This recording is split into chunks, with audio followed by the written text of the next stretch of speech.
안녕하십니까. 반갑습니다. 파워엔돌핀 건강전도사 김정옥 강사 인사드립니다. 네, 오늘도 참으로 좋은 날입니다. 아름다운 찔레꽃을 감상하면서 제가 촬영한 거예요. 정말 아름답고 예쁘죠? 지고 일찍 펴서 진 것도 있지만 그래도 너무너무 아름답습니다. 감상하면서 정말 감동적인 글을 함께 하겠습니다. 손가락 지압, 발 지압 다 하시면서 함께 합니다. 타이타닉호 생존 부선장이 공개한 침몰 뒤에 감춰진 이야기입니다. 당시 생존자인 부선장은 오랜 세월 침묵 끝에 드디어 사고 당시의 이야기를 공개했습니다. 1912년 4월 14일은 공포의 날이었습니다. 사고로 1514명이 사망했고 710명이 구조되었습니다.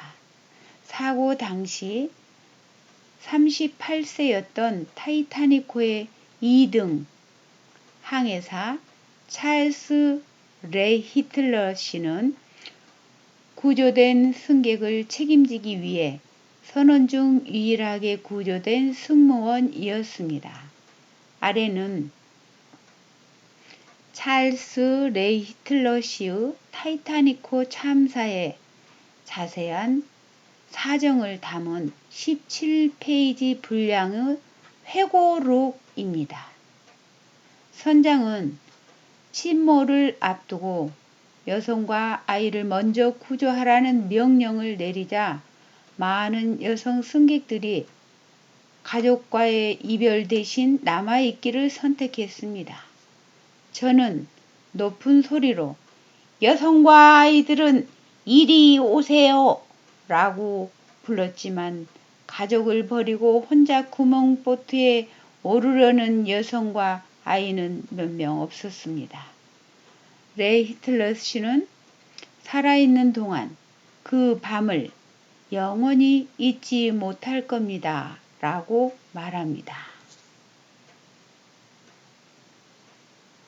첫 구명보트가 바다로 내려가고 저는 갑판 위에 한 여성에게 말했습니다.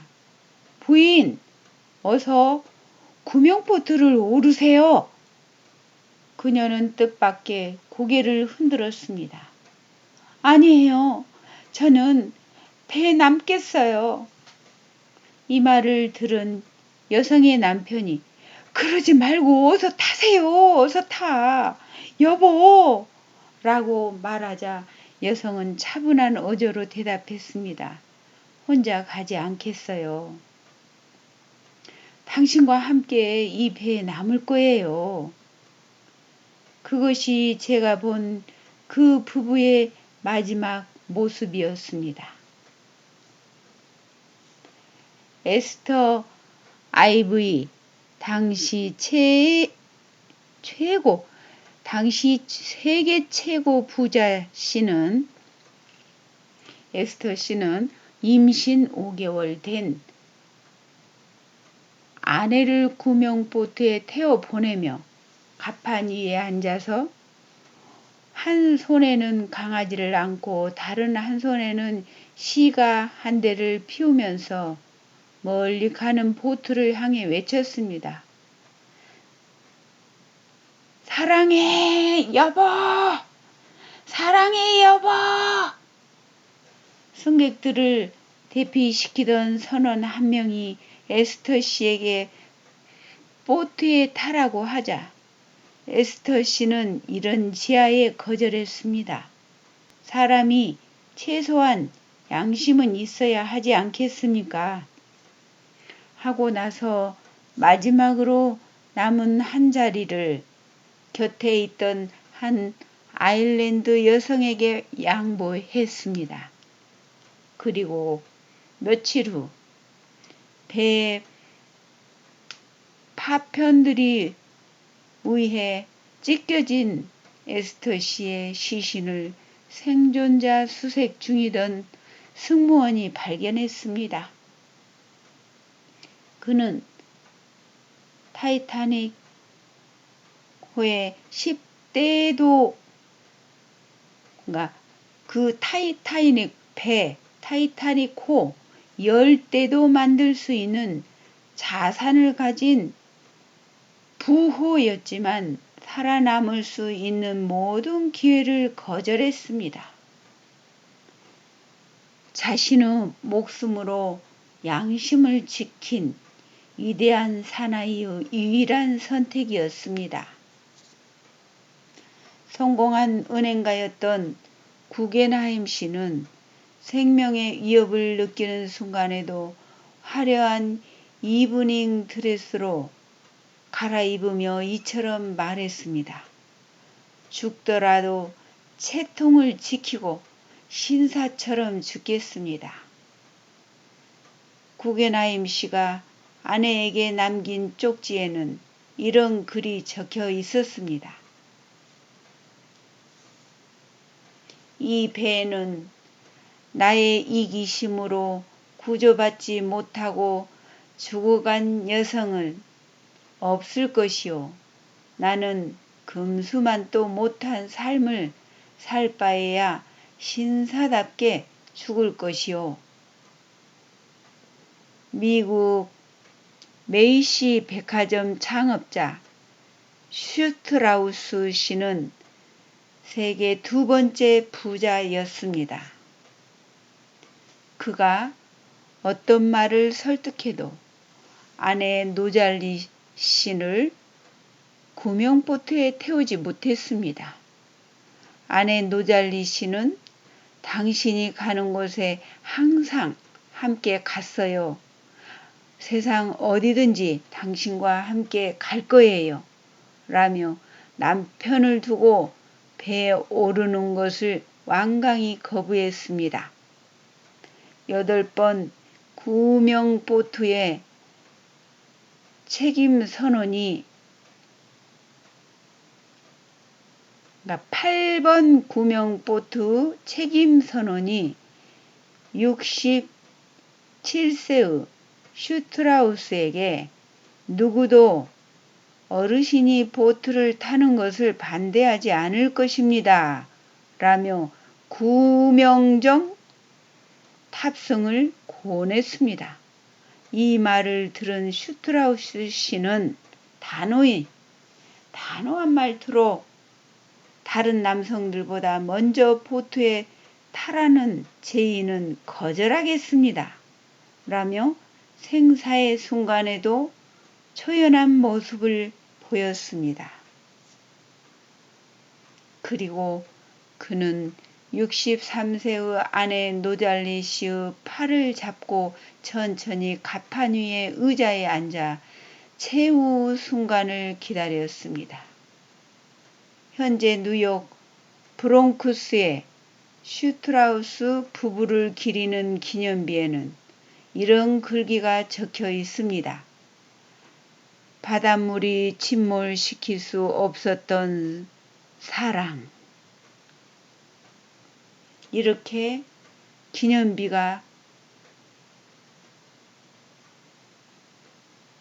세워져 있답니다. 바닷물로 침몰시킬 수 없었던 사랑.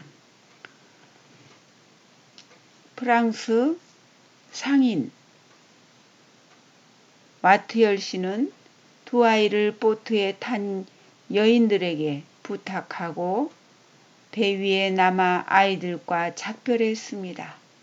두 아들은 이렇게 구조되었고 세계 각지의 신문사들이 어머니를 찾을 수 있도록 연달아 사진을 실어주어 어머니와는 재회할 수 있었지만 배에 남겨진 아버지와는 다시는 볼 수가 없었습니다. 남편과 미국으로 신혼여행을 떠난 니더파스는 남편을 꼭 껴안고 혼자 살아남는 것을 거부했습니다. 남편은 주먹으로 그녀를 기절시킬 수밖에 없었습니다.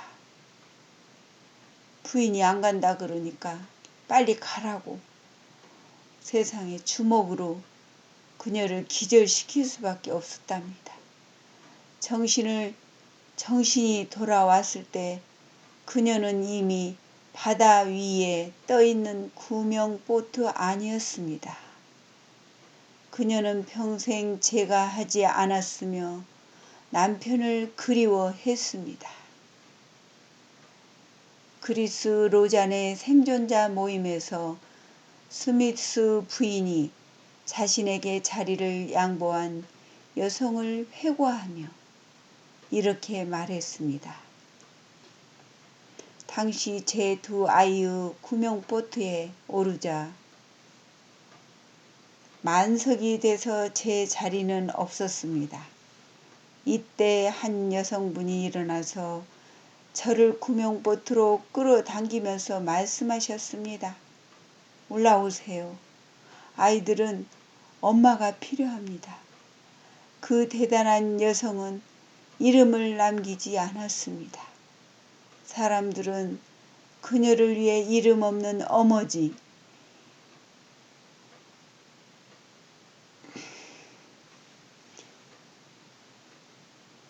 그녀를 위해 이름 없는 어머니 기념비를 세웠습니다.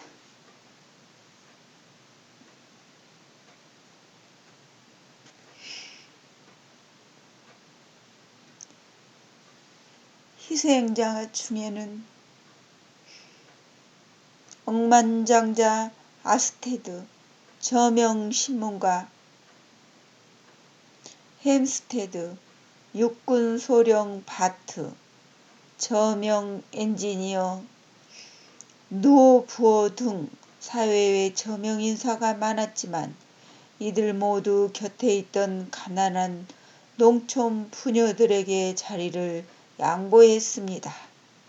타이타닉호의 주요 승무원 50여 명 중 구조를 책임졌던 2등 항해사 레 히틀러 외 전부 자리를 양보하고 배와 함께 생을 마감했습니다. 새벽 2시 각자 도망가라는 명령을 받았지만 1번 연산사 존 필립스는 여전히 전산실에 앉아 마지막 순간까지 SOS를 입력하며 자신의 보직을 떠나지 않았습니다.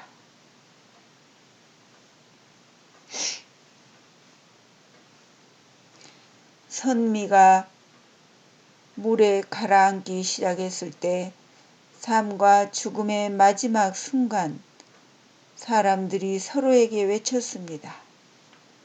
당신을 사랑해요. 당신을 사랑해요.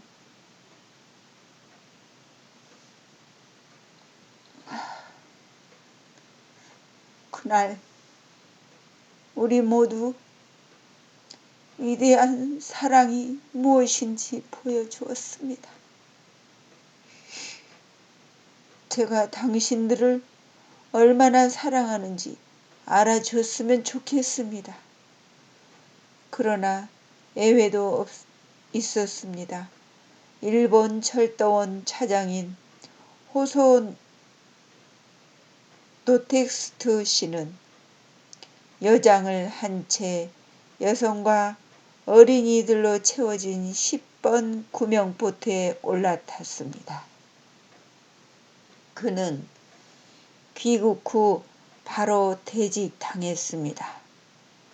모든 일본 신문사와 여론은 그를 공개적으로 비난했으며 그는 15년 뒤에 후회와 수치로 가득 찬 삶을 마감했습니다.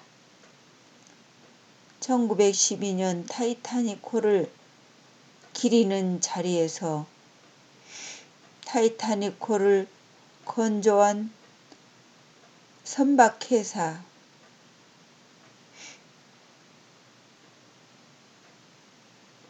희생자들에게 대해 이렇게 말했습니다.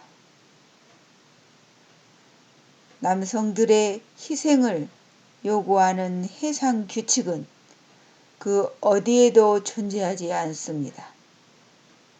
단지 그들의 행동은 약자들에 대한 배려이자 그들의 개인적인 선택이었습니다.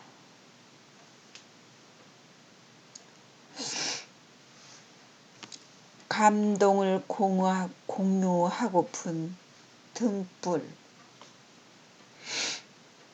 너무너무 감사합니다.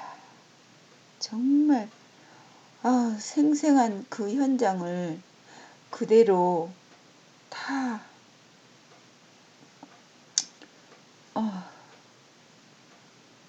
적어주신 부선장 정말 감동적입니다. 감사합니다. 여러분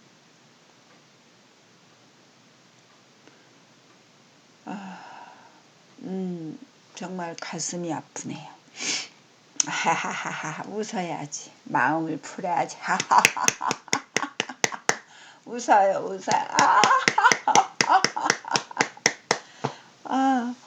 가슴이 먹먹하고 그래요. 정말 마음이 그러네요. 여러분 정말 감동적이에요. 그렇지만 기쁨의 감동적인 면도 있어요. 이렇게 위대한 훌륭하신 분들이 있으니까. 타이타닉호 생존 부선장이 공개한 침몰 뒤에 감춰진 이야기 정말 대단합니다. 여러분 주변에 아는 분들한테 이 좋은 글, 감동글 공유 많이 하세요. 그래서 복 받으세요. 좋아요, 구독 안 누르시면 눌러주시면 감사하겠습니다. 사랑합니다. 김정옥 엘빈 건강TV. 다음 영상에서 또 만나요. 고맙습니다. 사랑합니다. 축복합니다.